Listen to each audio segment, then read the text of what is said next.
بسم الله الرحمن الرحيم اللهم صل وسلم وبارك على نبينا محمد. اللهم لك الحمد. اللهم علمنا ما ينفعنا وانفعنا بما علمتنا وزدنا علما. Welcome back again to our continued sessions on pathophysiology of congenital heart disease. In the last few sessions we've covered pathophysiology of cyanotic congenital heart disease. Today we'll cover the pathophysiology of acyanotic heart disease, namely pathophysiology of left to right shunt, and we will be left inshallah with pathophysiology of obstructive cardiac lesions for the sessions to come. So what is a left to right shunt?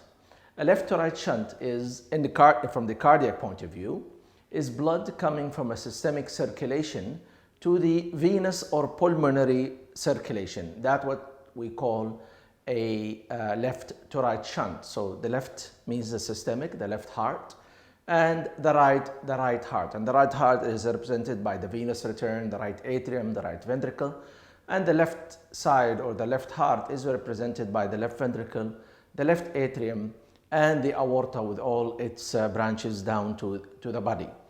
The most common typical examples of lesions in the heart and outside are three. First of all, the ventricular septal defect. Second is the patent ductus arteriosus, and one of the most common is the ASD. I left the ASD to the end intentionally because I want to do the high pressure systemic left to right and then do the low pressure because of some significant differences between both. So what is a ventricular septal defect? Let's go before that and see the normal heart and refresh our minds and selves. This is a normal heart. You can see here, this is the inferior vena cava. This is the superior vena cava. They receive the blood, the venous return, from the body lower down and from the body upper, which is the head and neck and the arms and the upper chest, and the IVC receives the body, the abdomen, the legs, and everything below that. This blood comes to the right atrium, to the right ventricle, to the pulmonary artery, to the lungs, back to the pulmonary veins, to the left atrium, to the left ventricle through the mitral valve, and up the aorta to be ejected to the body. So this is the normal flow of our body. When we say left to right shunt, that means there is blood either from here or from the aorta that can go to the right side. So how can we figure out that? That's not difficult actually, and I'm going to use the drawing to just give up the possibilities. So the possibility of a left to right shunt from the left ventricle has to be through the interventricular septum most of the time. So what is the interventricular septum? It's the muscular barrier or border or wall between the two ventricles. And if we have a defect there, what we call a ventricular septal defect, I'm just going to wipe out part of this. And now we have what we call a VSD, or a hole in the interventricular septum.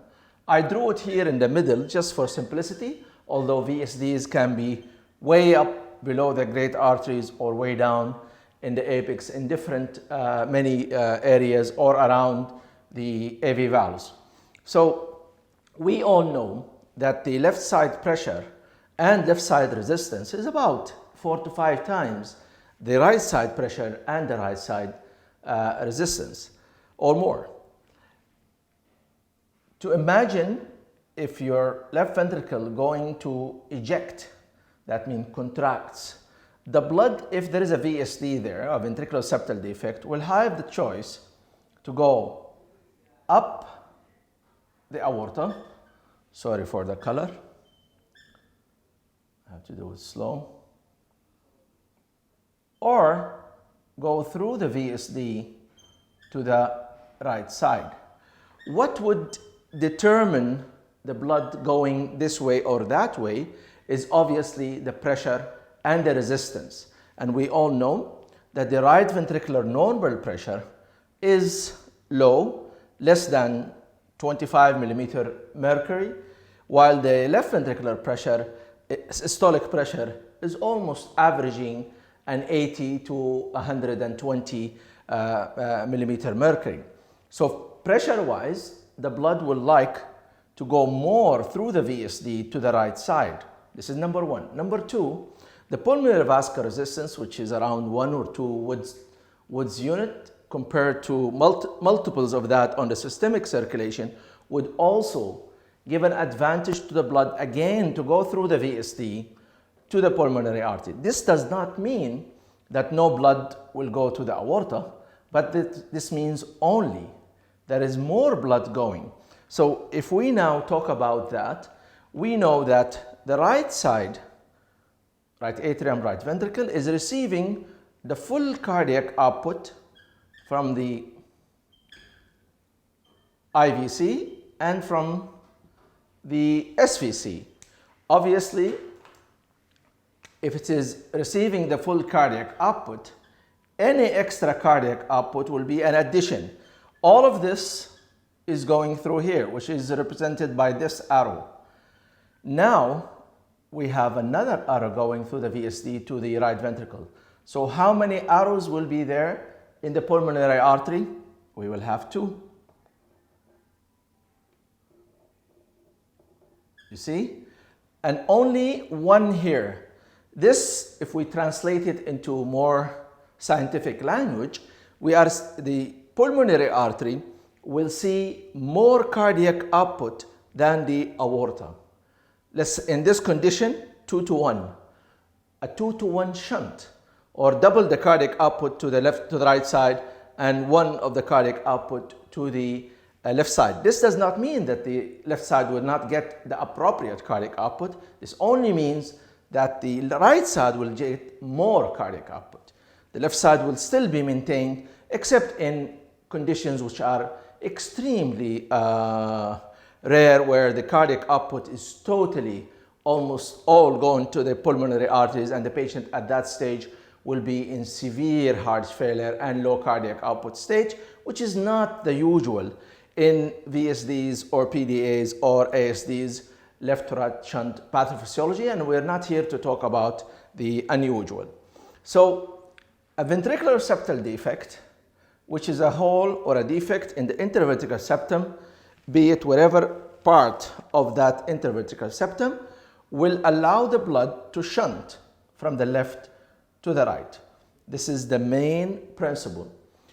So the second principle here, this left to right shunt, it's coming from oxygenated blood.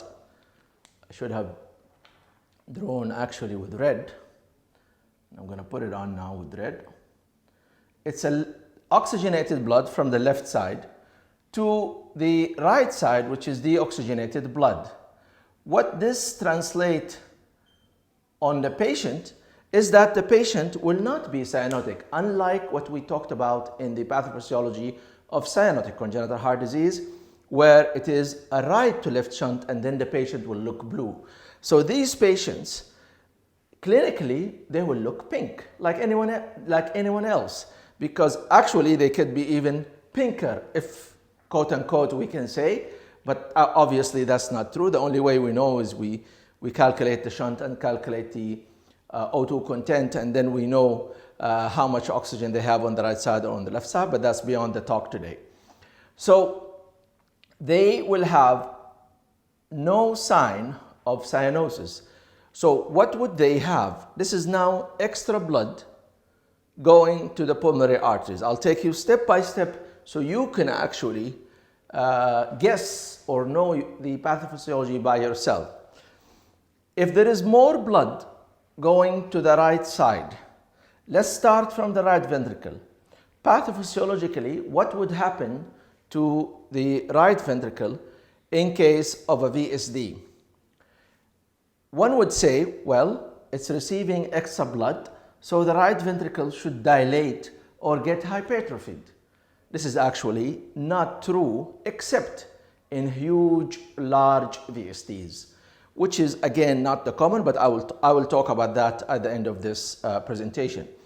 So why is that not true? The RV will not dilate and will not hypertrophy in usual small to moderate to large VSDs is because the right ventricle will receive the blood during systole or diastole.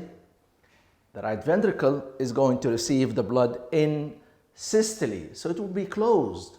Basically, the blood is not going into the RV cavity, or the RV cavity is not receiving. The RV cavity is actually bypassing or just becoming a route to push the blood actually to the pulmonary artery. And the receiving end in systole will be truly this arrow, because if we say right ventricle will be contracted, just to draw it, it will be like that, contracted.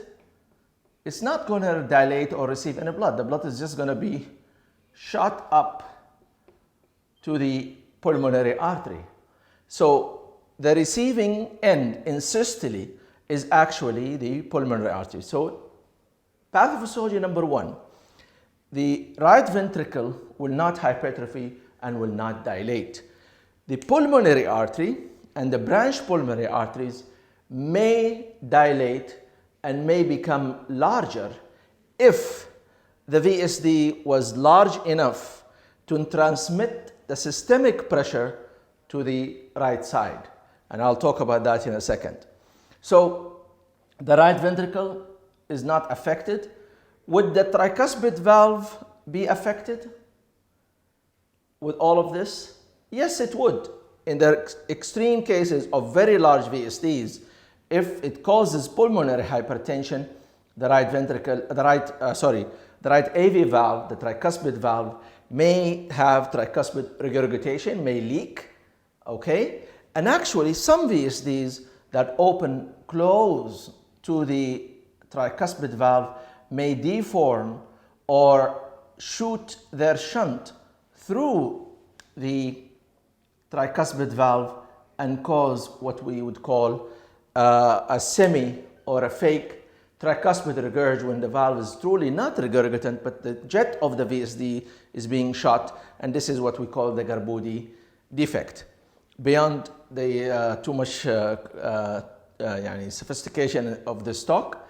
So the blood now gone from the VSD in systole through the RV, I didn't say in the RV, I said through the RVs, just using the RV, to the pulmonary arteries. Now where is it going to go?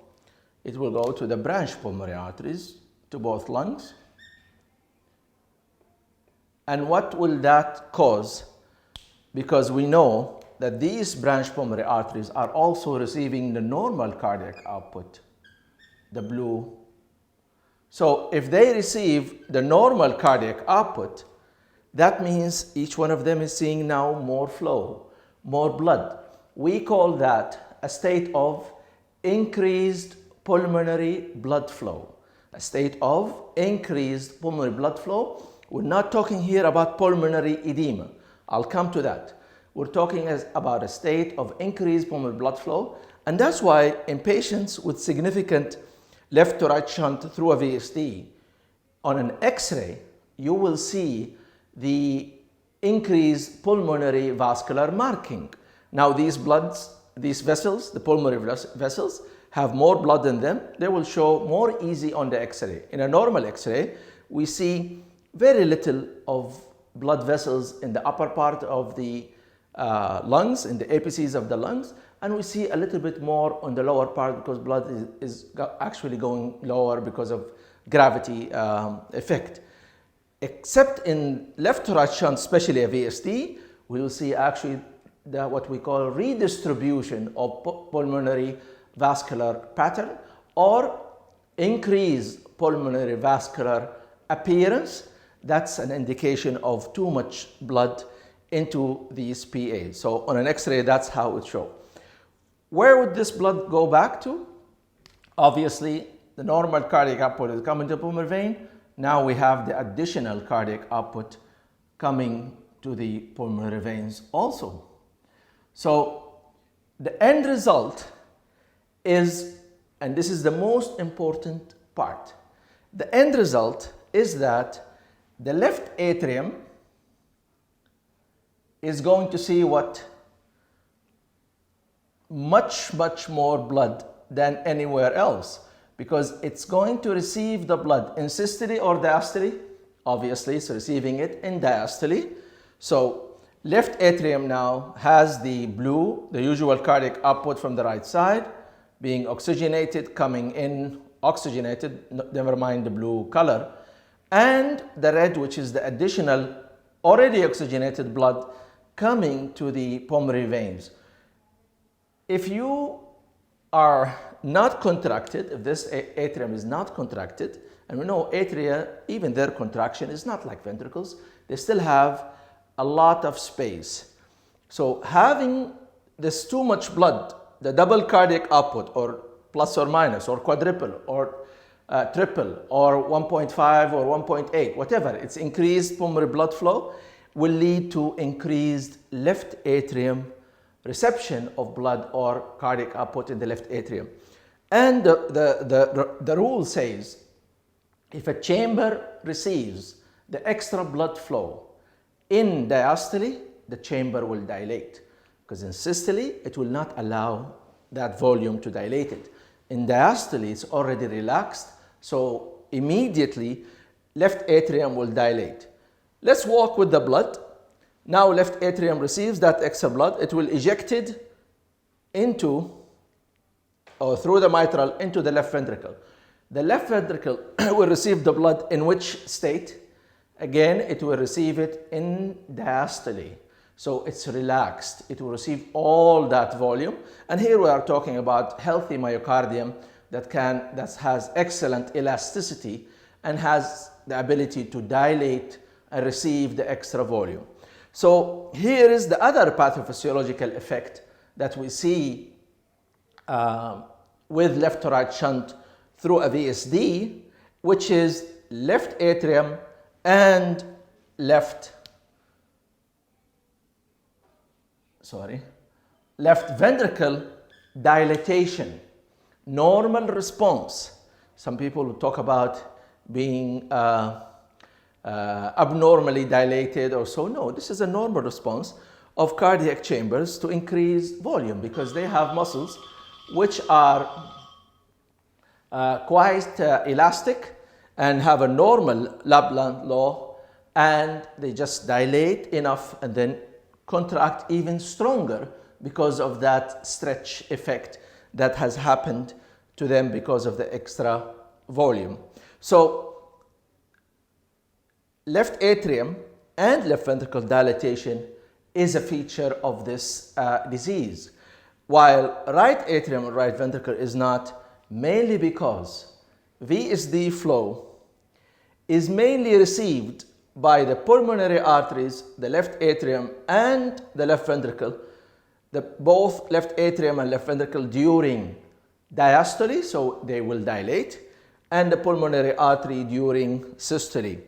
When would the pulmonary artery dilate? If, and this is the second effect of a left to right shunt from a VSD, which is if this VSD was large enough to transmit totally the pressure from the left ventricle to the right ventricle, then actually it acts like an equalizer. It equalizes the left side, the right side pressure. And hence, if this has happened, we will have pulmonary hypertension.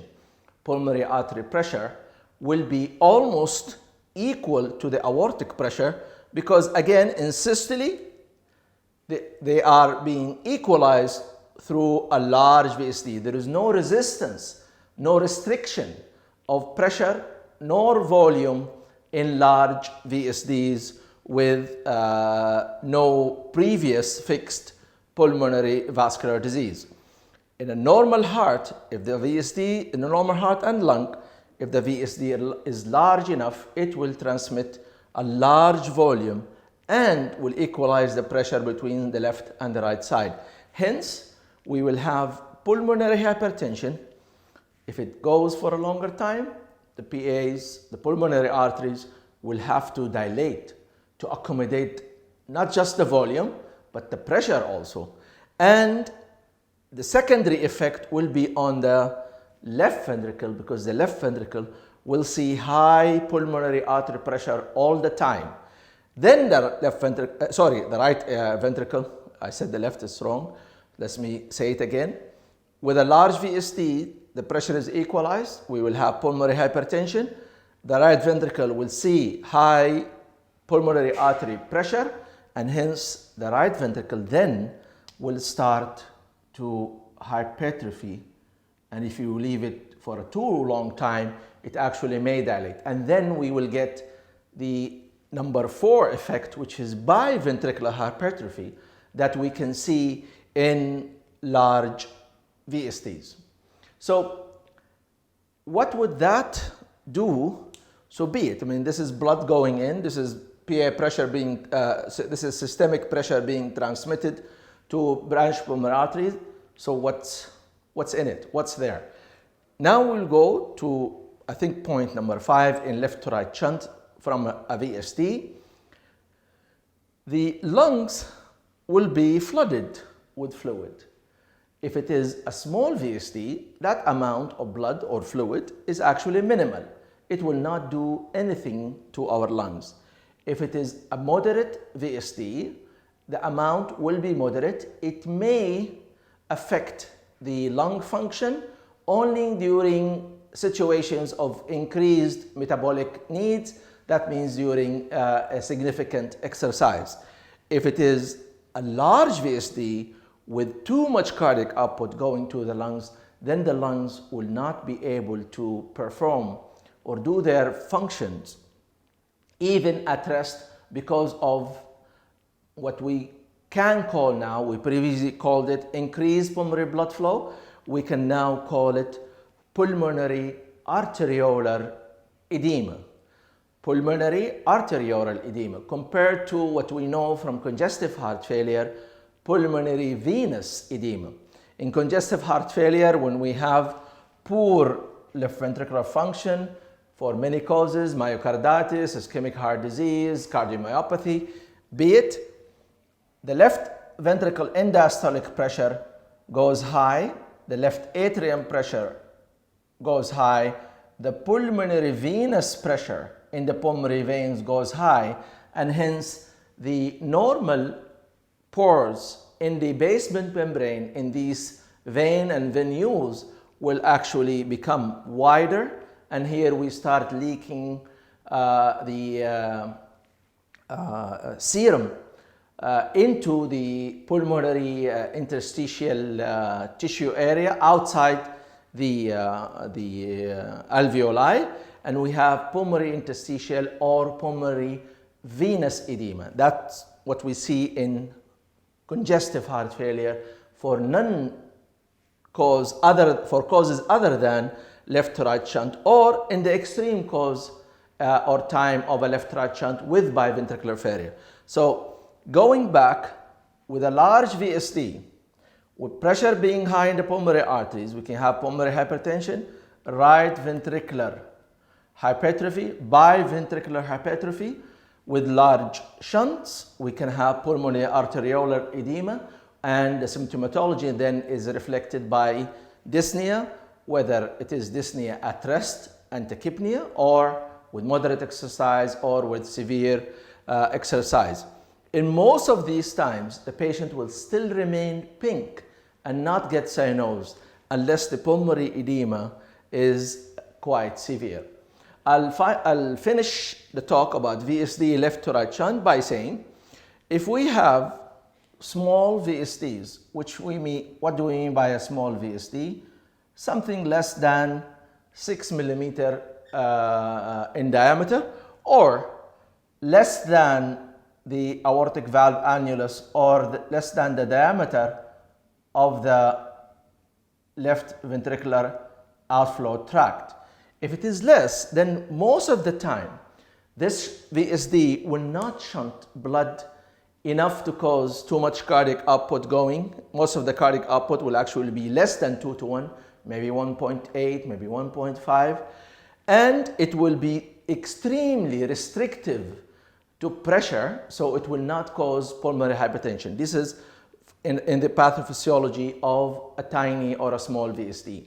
Moderate VSDs, they will be almost always restrictive to pressure, so they are very unlikely to cause any pulmonary hypertension, but they can push enough blood to cause symptomatology and may need treatment for that. Large VSDs obviously will shunt a huge amount of blood, and pulmonary pressure will also be elevated. One or two last points about left to right shunt in a VSD. Large VSDs, when they transmit pressure and volume, if left untreated, the pulmonary pressure can become fixed, or the elevated pulmonary pressure can become fixed, or we can call it reversible or irreversible pulmonary hypertension. In most cases, it is reversible pulmonary hypertension. Once we close the VSD, the PA pressure will just drop to normal. If we leave that VSD for a long time doesn't mean years, by the way, in large VSDs. It can be anything between 9 to 12 months. That's why we close large VSDs much earlier, around 3 to 4 months, maybe 6 months maximum.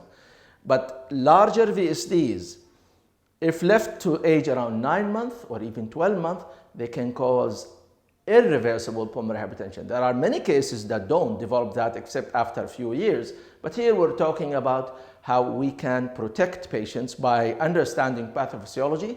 And in a VSD, which is large, which is transmitting a lot of cardiac output, extra cardiac output, left to right shunt to the pulmonary arteries and pressure, we do not allow it to stay more than 9 months in a patient, in a baby, because it can cause irreversible pulmonary hypertension. What is that? That is the pulmonary arterioles, media muscles will start to hypertrophy, and then this hypertrophy become non-reversible, and then we start seeing intimal pulmonary arteriolar injury, and on top of that injury, thrombi forming, and on top of those thrombi, fibrosis, and we end up with fixed pulmonary vascular bed injury or contraction that does not dilate, because now there is anatomical and pathological changes on those that can be irreversibly unchanged. Obviously, a VSD can do that if left for a long time, and a shunt from a VSD can actually reverse into a right to left shunt. If the VSD, the large VSD, is not treated for a long time, and then the patient develops pulmonary vascular fixed disease, that will actually make the vascular resistance in the lungs higher than the vascular resistance in the body. And we said before that the shunt depends on the pressure and the resistance, and once this pressure is higher and the resistance is higher, so when we develop, or when the patient develops fixed severe pulmonary hypertension, now the resistance and the pressure are higher on the right side than on the left side. So let's walk now with the cardiac output. On the left side, the left atrial flow will go through the mitral down to LV. Now it has the choice either to go to the VSD or up to the aorta. Obviously, if the resistance and the pressure on the right side is higher, it will actually favor going to the aorta and not much going through the VSD. But this is not the end of it, but actually it points to an important part, that pulmonary hypertension initially shows no symptomatology, and the patient looks like he's getting better. And that's a very deceptive point, because now the left to right shunt is much less and the patient doesn't have pulmonary arterial edema, will breathe very nicely and very good. But that's not a good sign with large VSDs because it means immediately that we are developing severe pressure. What will happen on the right side?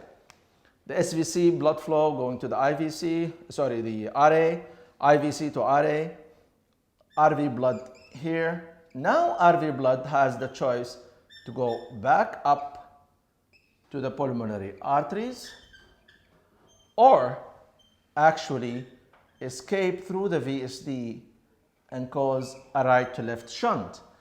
And with a fixed high pressure on the right side and high resistance, there will be a right to left shunt. And here is what we call the Eisenmenger syndrome.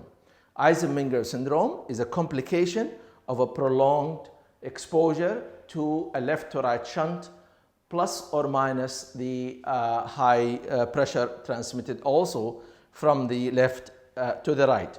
And this stage, the patient will become blue.